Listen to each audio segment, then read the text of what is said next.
Hello guys, welcome back to my YouTube channel. ఈరోజు మిరపచారు ఎలా prepare చేసుకుందాం అని చెప్పేసి చూసేద్దాం.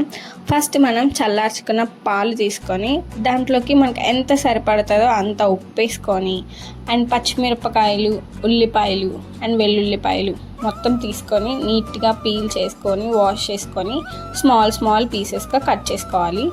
అక్కడ మా మమ్మీ చేయి తెగింది, మీకు అదే చూపిస్తుంది.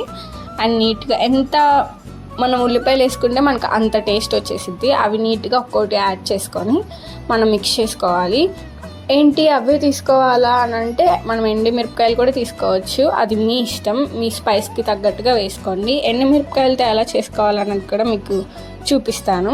మనం మంచిగా గ్యాస్ మీద కాల్చుకోవాలి. కాల్చుకునే ముందు కొంచెం కట్ చేసుకొని కాల్చుకోవాలి, ఎందుకంటే అవి పేలి మనకి బ్యాక్ ఫైర్ అవుతాయి. సో కట్ చేసుకొని నీట్గా కాల్చుకొని వాటిని మంచిగా నలిపేసి దాంట్లో వేసుకోవాలి. బాగా మిక్స్ చేసి ఉప్పు సరిపోయినంత లేదో చూసుకొని తింటే ఉంటుంది ఫ్రెండ్స్. అసలు మీలో ఎంతమంది తిన్నారు, మీలో ఎంతమందికి తెలుసు అనేది తప్పకుండా కామెంట్ చేయండి. పాలు తినని వాళ్ళకి కూడా అది ఫేవరెట్ అయిపోతుంది. తప్పకుండా ట్రై చేయండి. Please like, share and subscribe guys.